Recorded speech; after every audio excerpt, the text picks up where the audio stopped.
चुड़ैल पार्ट 1।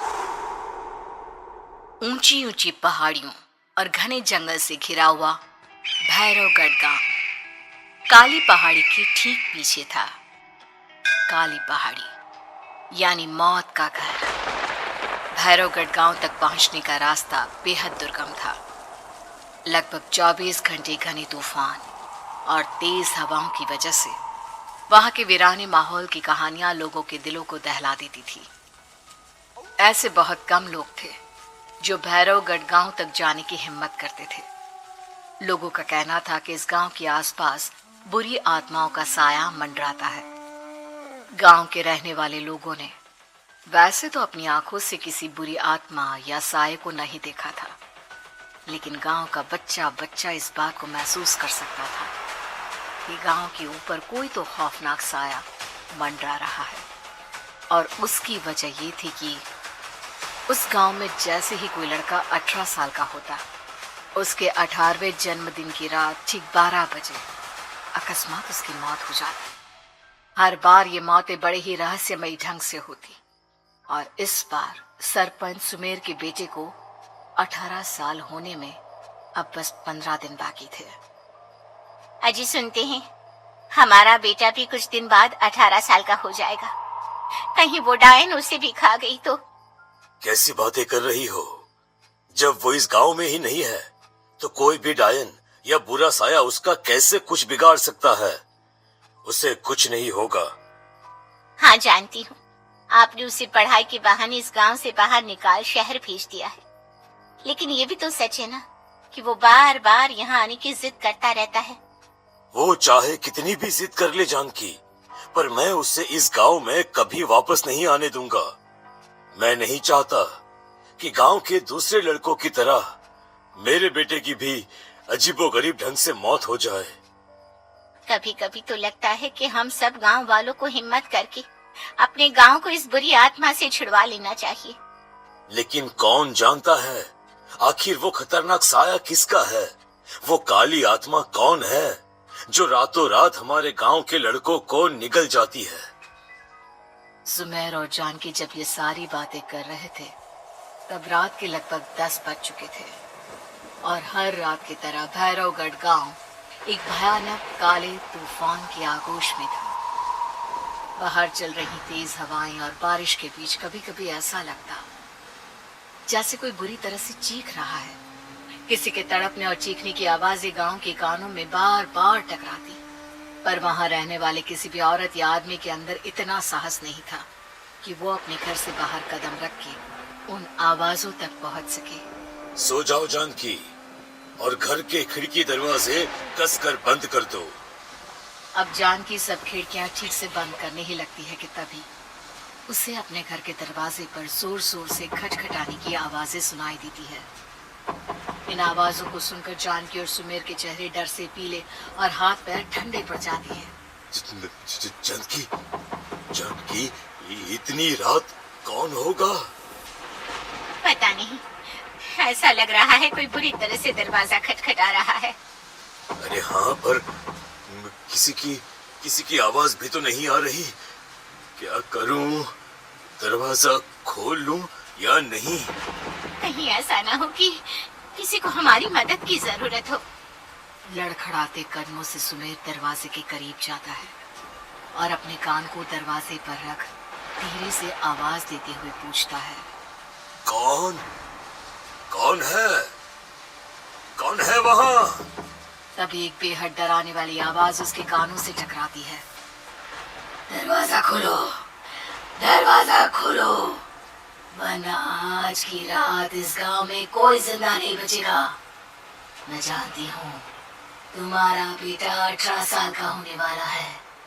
अगर उसकी जान की जरा भी परवाह है तो दरवाजा खोल दो। इस आवाज को सुनते ही सुमेर घबराकर पीछे हट जाता है और जानकी को पूरी बात बताता है।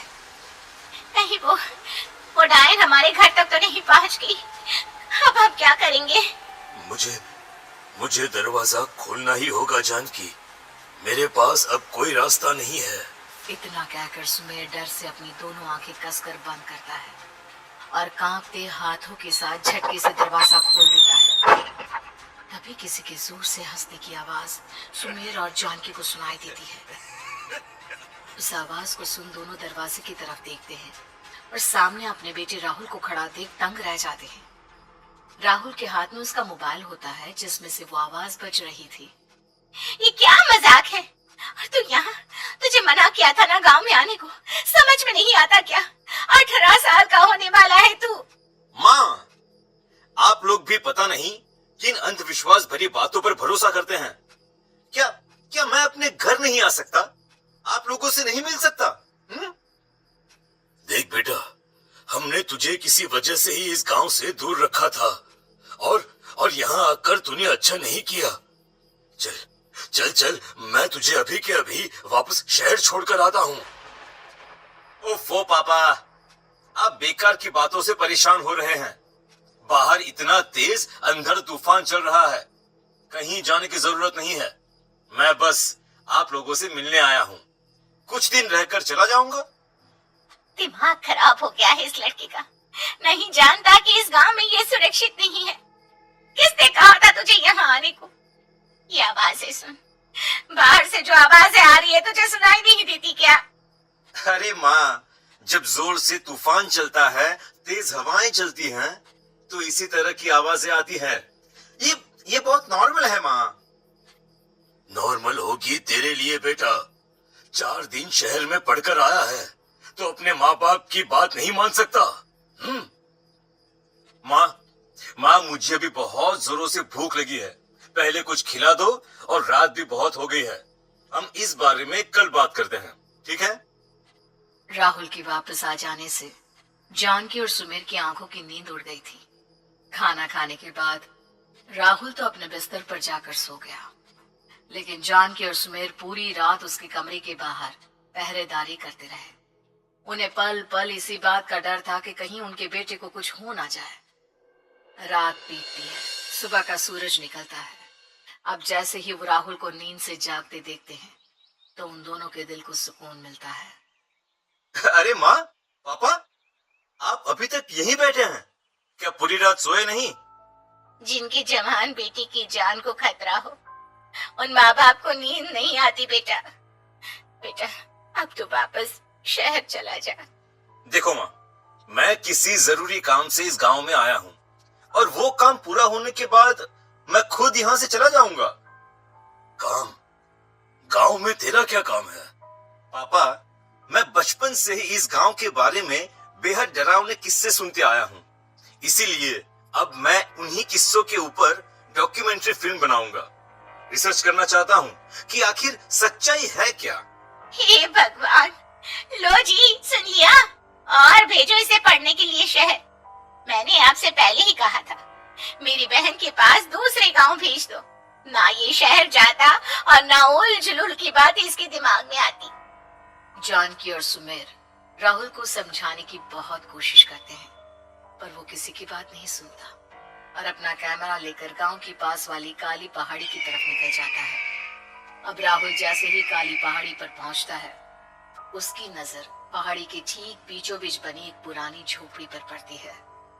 यहाँ भी कोई रहता है क्या? ये इंटरेस्टिंग होगा। राहुल की आवाज पहाड़ों से टकराकर उसके कानों में सुनाई दे रही थी। उसने चारों तरफ का नजारा देखकर वहां की तस्वीरें अपने कैमरे में उतारना शुरू कर दिया। तभी अचानक राहुल ने अपने कैमरे में खींची हुई तस्वीर को जूम करके देखा और उसमें उसे जो नजर आया वो देखकर राहुल की होश उड़ गए। क्या सचमुच उस गांव के ऊपर किसी बुरी आत्मा का साया था? क्या राहुल की जान बच पाएगी? क्या देखा था राहुल ने उस फोटो में जिसे देखकर वो दंग रह गया? इन सवालों के जवाब जानने के लिए देखिए इस कहानी का अगला भाग।